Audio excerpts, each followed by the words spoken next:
está entre 160, 180 billones de dólares, incluyendo los intereses atrasados, intereses leoninos, porque a Venezuela no le prestaban bajo ningún concepto, sino a intereses altísimos, a cupones altísimos, que se han ido acumulando en el tiempo, y eso conforma casi que la mitad de la deuda, ¿no? Pero esa deuda, el mercado lo dice muy claramente, esa deuda no vale nada. Esa deuda está en manos de los propietarios de esa deuda. Hay mucha gente del gobierno, mucha gente de los empresarios que han trabajado con el gobierno, y muchos venezolanos empresarios que no son pro gobierno, pero que también le metieron la mano a esos bonos, y aspiran pues a cantidades que son absolutamente irrealistas, porque como te digo, las prioridades de un próximo gobierno serio en Venezuela tiene que ser el pueblo venezolano. La prioridad fundamental de cualquier gobierno no es que tú le estés dando más a los bonistas, que ya se cobraron con los intereses que cobraron los primeros años, ya cobraron el valor del bono completo. Entonces no es que va a venir un fondo buitre a comprar eso a deuda de PDVSA a 8 centavos o deuda de la República a 12 centavos y va a querer comprar. La deuda puede estar en el suelo en este momento, pero si el país se recupera, si el país empieza a crecer como puede crecer Venezuela, a pesar del desastre y la destrucción que se ha producido en estos años, esa deuda va a recuperar pues los valores en el mercado internacional. Ahora, el punto yo creo que Venezuela tiene que olvidarse del mercado.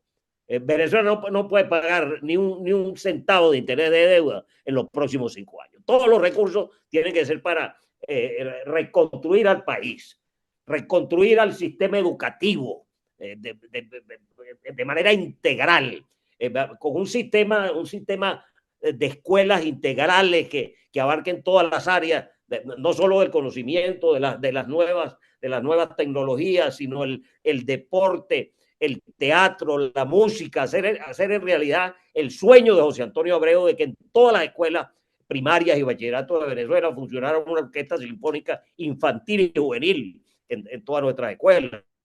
Tenemos que reconstruir el sistema de salud del país, poner a funcionar de manera normal como todos los países, y un país además con el potencial de Venezuela, ¿verdad? Que tiene, aparte del petróleo, tiene esa maravilla que se llama el Caroní, ¿verdad?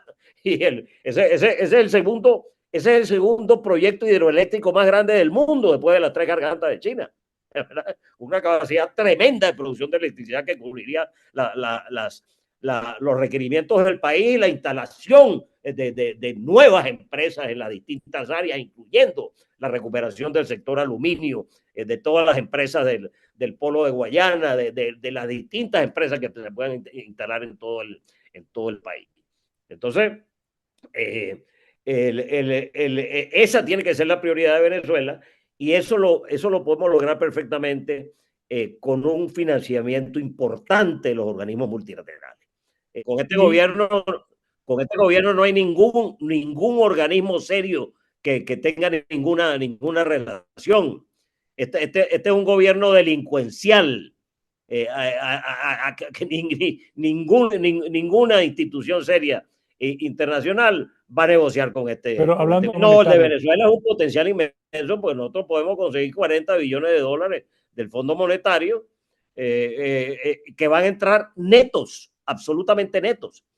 Ahora los recursos del Fondo Monetario van perfectamente a financiar proyectos de inversión en el país, proyectos públicos que son fundamentales, como todos los que hemos hablado, salud, agua, educación, electricidad, etcétera, etcétera.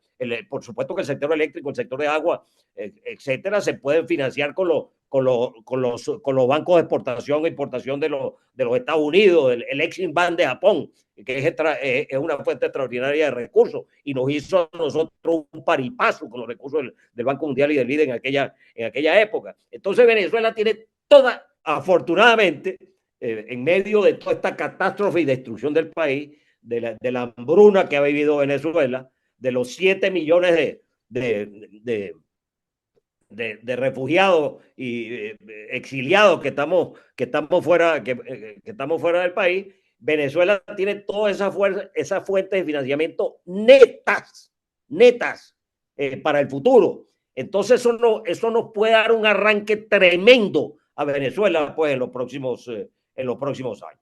Yo en eso soy muy optimista. Yo, por supuesto que para mí estos 30 años han sido una desgracia, porque estos 30 años que pasaron han tenido que ser los años más importantes, los años estelares de la historia de Venezuela.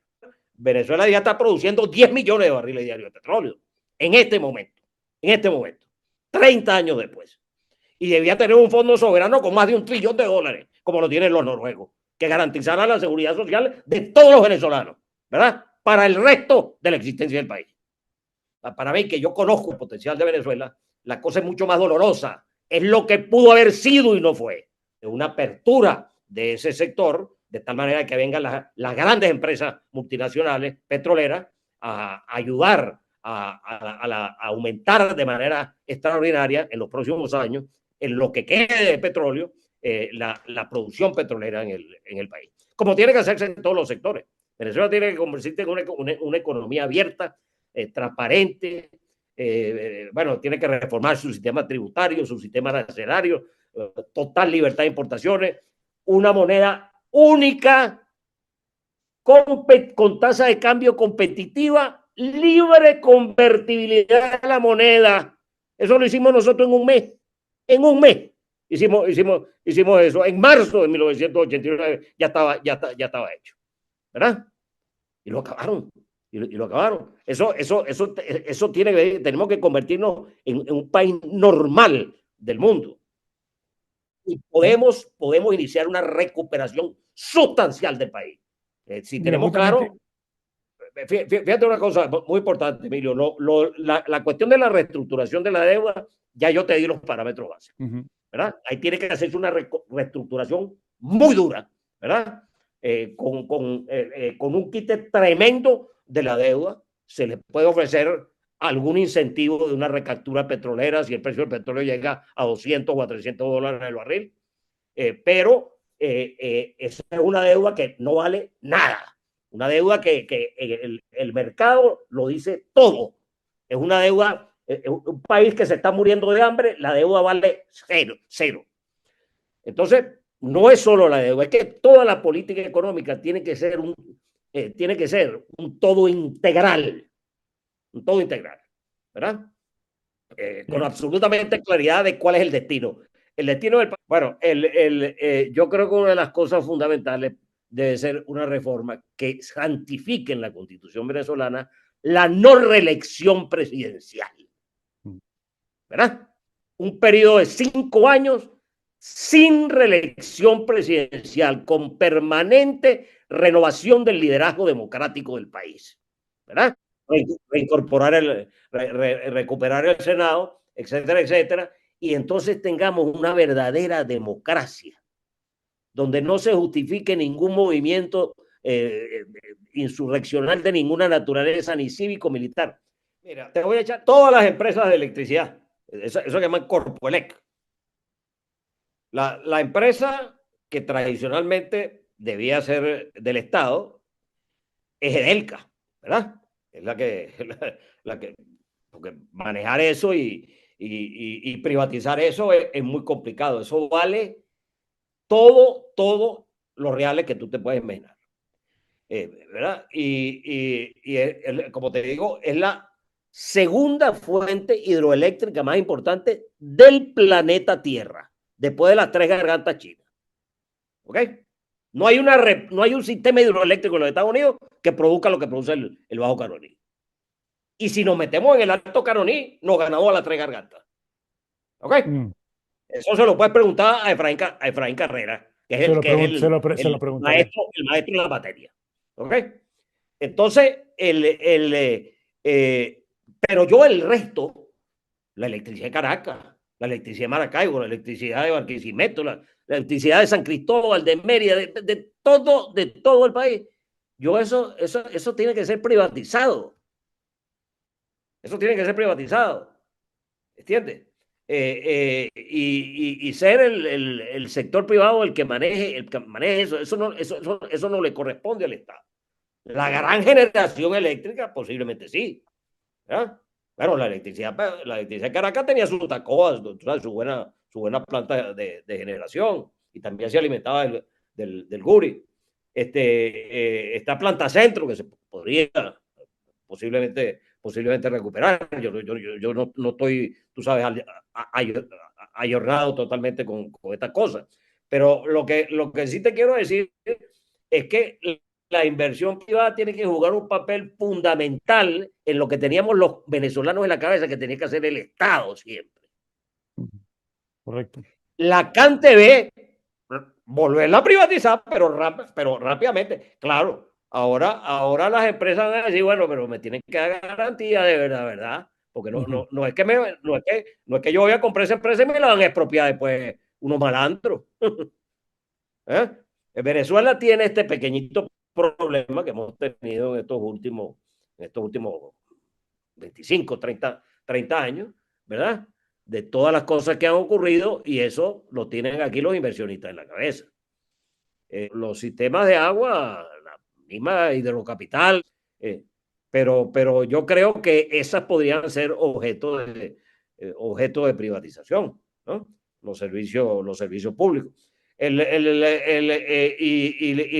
que tenga que financiar el Estado en términos de infraestructura, vamos a tener una gran puente de financiamiento en los organismos multilaterales, en los organismos bilaterales y en la reducción drástica de la deuda, que eso va a ser la apertura de un espacio fiscal tremendo para que Venezuela crezca de manera sustancial, recupere su sector público, el sector educación, el sector salud, sin entrar en déficits fiscales, porque el problema que produce la inflación no es sino un impuesto.